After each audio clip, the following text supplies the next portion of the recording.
In a world full of noise, sometimes all we need is a story. Welcome to Hopeful and Soul Stories, where every voice matters and every heart finds a home. Sit back, feel the words, and let your soul listen.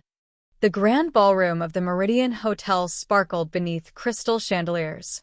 Sofia Ramirez smoothed her emerald silk dress, feeling out of place among the billionaires and corporate titans.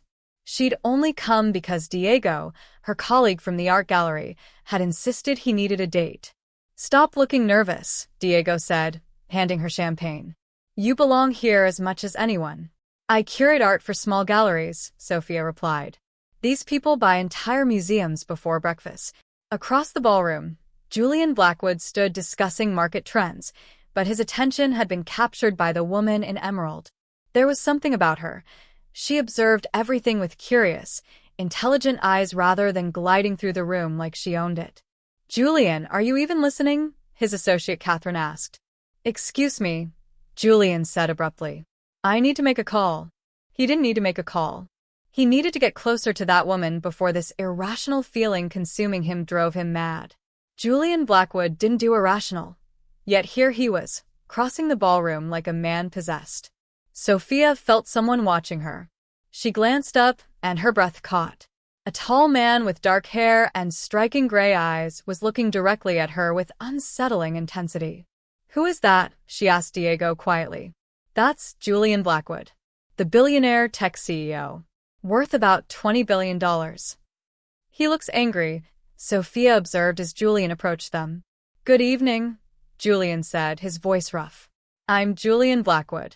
After introductions, Diego excused himself for drinks, leaving Sofia alone with the intense billionaire. "You don't seem comfortable here," Julian observed. "And you can tell that how? By watching me from across the room? So you noticed.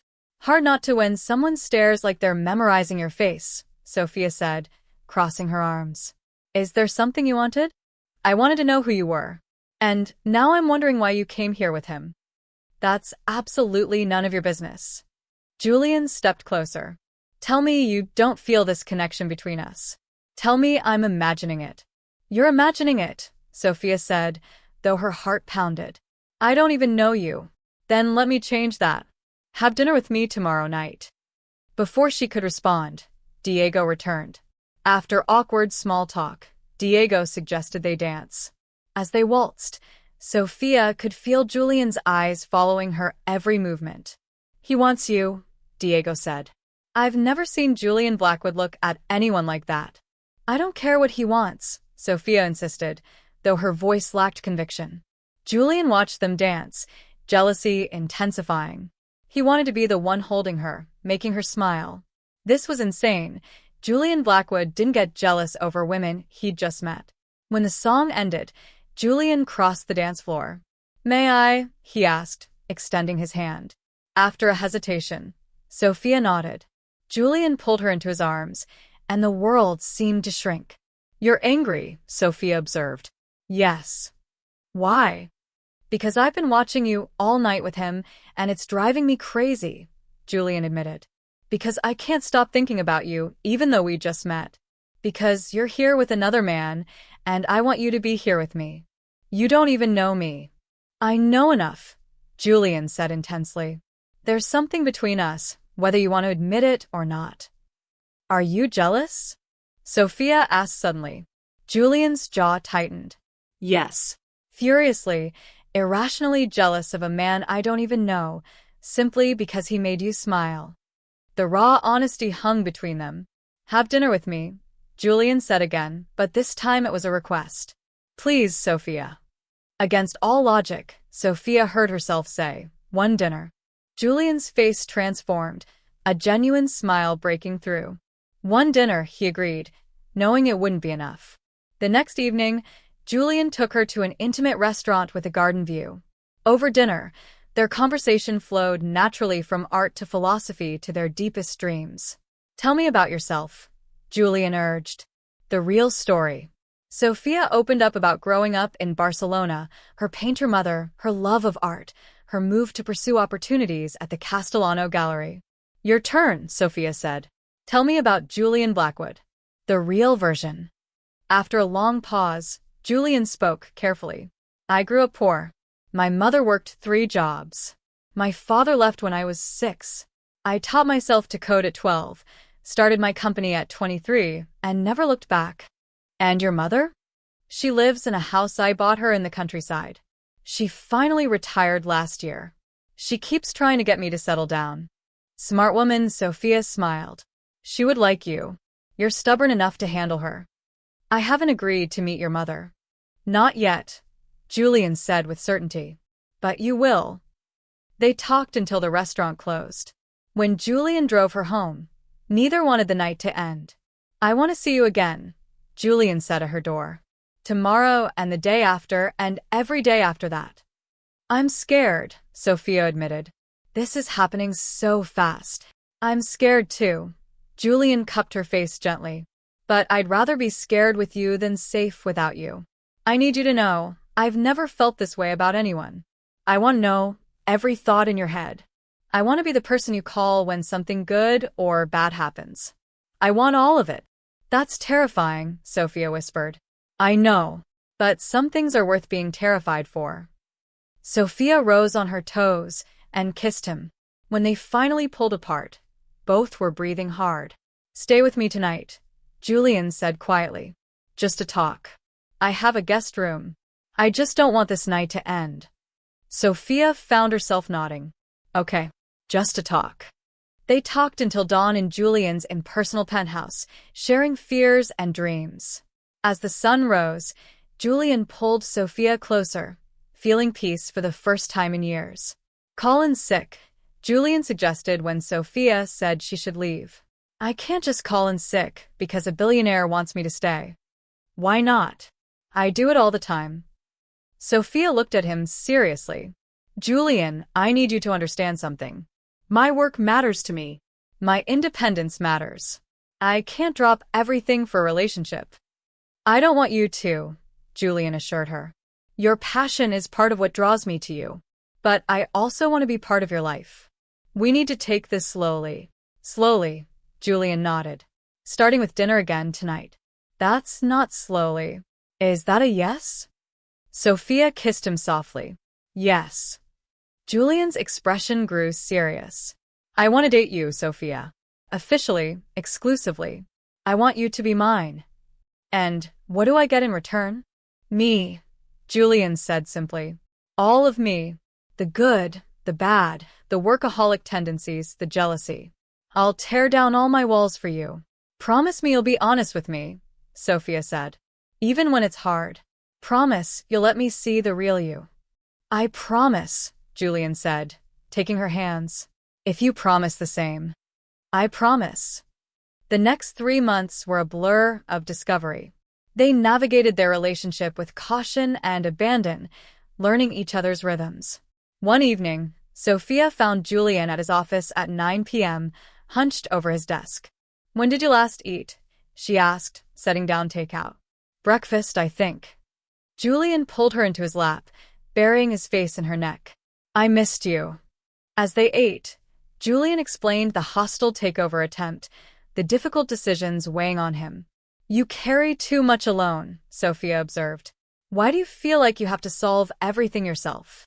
Because that's what I've always done. Since I was a kid, it was just me and my mother. I learned early that if I wanted something done right, I had to do it myself. That's a lonely way to live. It was, Julian agreed. Until you. You don't have to be alone anymore. Let me share the burden. Their different worlds collided sometimes uncomfortably. At a gallery event, Julian struggled with his jealousy when an art critic monopolized Sophia's attention. He was touching you, Julian said tightly afterward. He was being friendly. You can't glare at every man who talks to me. I work in a social industry. I know I'm being unreasonable, but when I see other men looking at you, it makes me crazy. Sophia cupped his face. I choose you every day, Julian. But you have to trust me. This possessiveness, it's sweet in small doses, but it can't control my life. I'm trying. This is new for me. Caring this much, being this vulnerable, it terrifies me. It terrifies me too. But we can't let fear make us toxic. We have to trust each other. You're right. I'll work on it. Just be patient with me. Always, Sophia promised. When Julian had to travel to Tokyo for 2 weeks, it was their longest separation. They video called daily, but the time difference made it hard. On the 5th night, Julian saw Sophia's exhaustion through the screen. You need to sleep. We can talk tomorrow. No, I want to talk now. I'm coming home, Julian decided suddenly. I'm booking a flight right now. You can't abandon a multi-million-dollar deal because I'm tired. Watch me. There's nothing more important than you. Not the company, not the deals, not anything. I love you, Sophia said, the words slipping out. Julian froze. What did you say? I love you. I'm sorry, it's too soon. Say it again. Julian interrupted, his voice rough. I love you, Julian Blackwood. I love you too, Sophia. God, I love you so much it scares me. I've loved you since that first night when you challenged me instead of fawning over me. Julian did come home the next day, and they spent the night wrapped in each other's arms, simply holding on. Meeting each other's families cemented their bond. Julian's mother Rosa hugged Sophia immediately, declaring she was exactly the daughter she'd always wanted. Sophia's parents flew in from Barcelona, and Julian charmed them effortlessly with his passable Spanish and genuine interest in their lives. As summer turned to fall, they found their rhythm. They had their first real fight about Julian working through a planned weekend together, and their first real reconciliation where both apologized and compromised. One October evening, Julian took Sophia back to their restaurant. But this time, the garden was decorated with thousands of tiny lights. What is all this? Sophia asked, enchanted. In the garden's center stood a single table. Julian turned to face her, taking both her hands. Sophia, 8 months ago, I saw you at a gala, and my entire world shifted. You've changed everything about how I see life. You taught me that success means nothing without someone to share it with. Julian dropped to one knee, pulling out a velvet box. You make me want to be better. I want to wake up next to you every morning for the rest of my life. I want to build a family with you and grow old with you. Sofia Ramirez, will you marry me? He opened the box, revealing a perfect emerald surrounded by diamonds, the same color as the dress she wore the night they met. Yes, Sophia sobbed, dropping to her knees. Yes, 1,000 times yes. They celebrated in the enchanted garden, planning their future together. The wedding took place 6 months later in a small vineyard. When Julian kissed his bride, sealing their promise, Sophia felt like every moment of her life had led to this. I love you, Mrs. Blackwood, Julian whispered. I love you too. Though I'm keeping Ramirez professionally. Julian laughed. I would expect nothing less. As they danced, Sophia thought about that night at the gala. She'd gone reluctantly, never imagining it would change her life.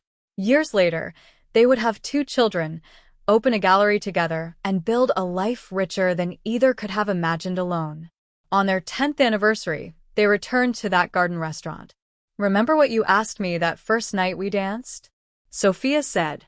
I asked if you felt the connection between us. And I said I didn't. But if you ask me now. Sophia smiled.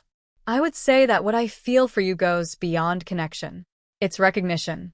You're the piece of my soul I didn't know was missing. I love you, Sophia. More with every passing day. We were the best decision we ever made, Sophia said. Because we chose each other, not just once at that gala, but every day since. Their story wasn't a fairy tale. It was better. It was real, messy, complicated, and absolutely beautiful. It was jealousy transforming into trust, walls crumbling into bridges, fear evolving into love. And that made everything worthwhile.